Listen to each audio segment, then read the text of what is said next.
प्रिय विद्यार्थियों, DSS online कक्षा में आपका स्वागत है।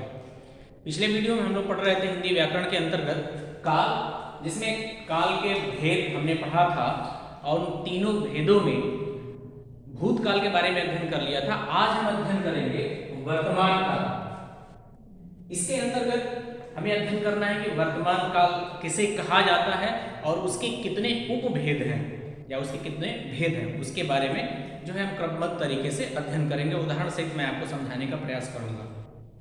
तो आइए स्टार्ट करते हैं कि वर्तमान काल, इसकी परिभाषा क्या हो जाएगी। वर्तमान काल का तात्पर्य है कि क्रिया के जिस रूप से उसके वर्तमान समय में घटित होने का बोध होता है या ज्ञान होता है, तो उसे हम क्या कहते हैं, उस काल को, उस समय को क्या कहते हैं, वर्तमान काल कहते हैं। जैसे पता चलता है कि क्रिया अभी हो रही है, जैसे मान लीजिए ये कहा जाए कि विमल क्रिकेट खेलता है, यानी विमल अभी भी क्रिकेट खेलता है।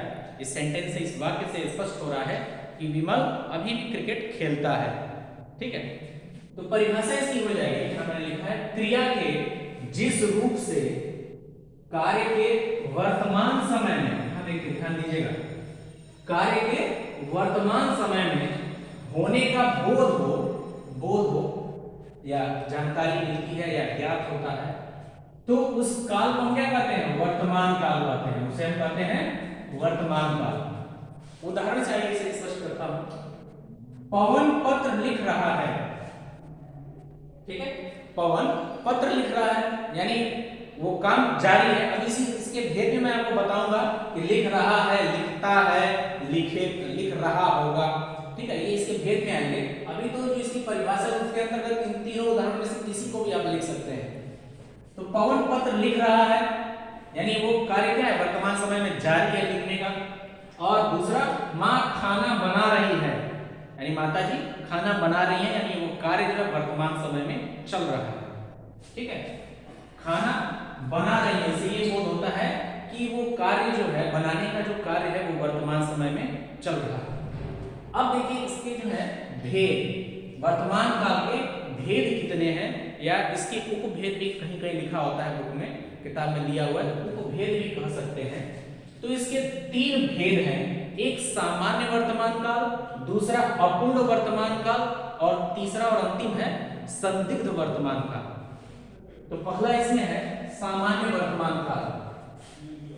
पहला क्या है, सामान्य वर्तमान काल। नाम से स्पष्ट है, सामान्य, साधारण वर्तमान काल, यानी क्रिया के जिस रूप से उसके वर्तमान समय में साधारण रूप से घटित होने का बोध होता है, तो उसे हम क्या कहेंगे, साधारण वर्तमान काल।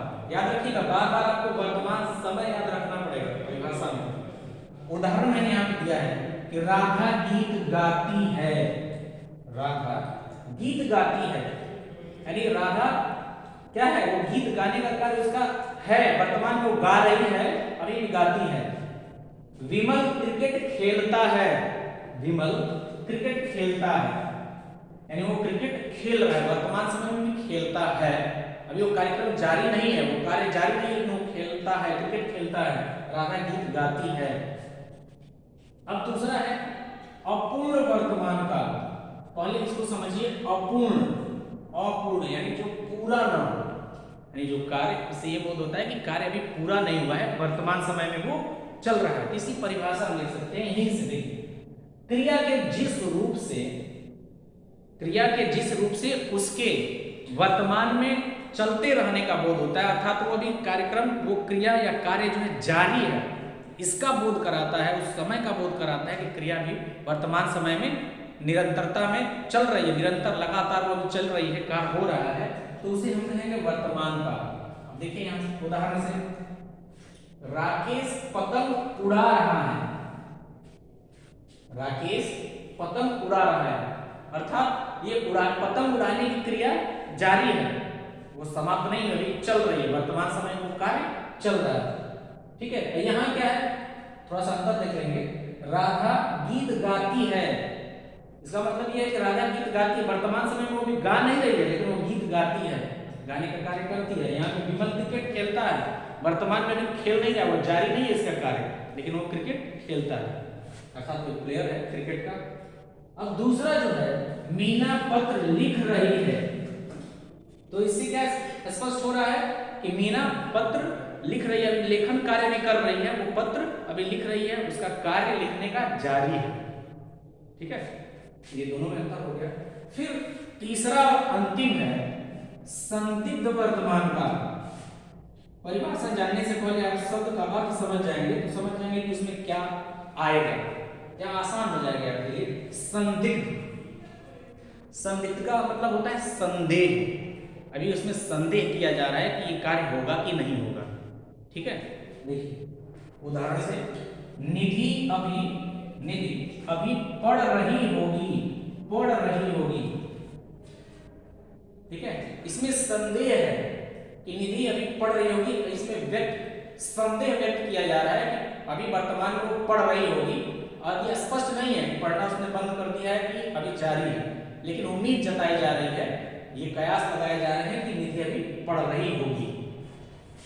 दूसरा है पिताजी बाजार से लौट रहे होंगे, पिताजी बाजार से लौट रहे होंगे, यानी ये उम्मीद जताई जा रही है, अभी ये पूरा नहीं हुआ है, यानी पूरी तरह से वर्तमान समय में जो ये कार्य हुआ नहीं है, इसको अंजाम देना बाकी है।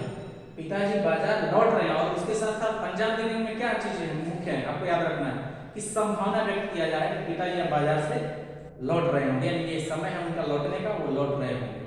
ठीक है, तो इसकी परिभाषा हो जाएगी संदिग्ध वर्तमान काल का कि क्रिया के जिस रूप से समय या किसी घटना के होने का भी बोध होता है, भविष्य में पूरा होने का, कि ये चीज अभी घटित होगी वर्तमान समय में, तो उसको हम कहते हैं संभाव्य संदिग्ध वर्तमान काल। ठीक है, अभी संभावना ये किया जाता है कि ऐसा होगा, लेकिन हुआ नहीं है। ठीक, तो ये हो गया आपका वर्तमान काल, इसकी परिभाषा, और वर्तमान काल के कितने भेद हैं, उन भेदों का उदाहरण सहित जो है व्याख्या। उम्मीद है आपको बहुत अच्छे तरीके से समझ में आया होगा। आज के लिए इतना ही, धन्यवाद।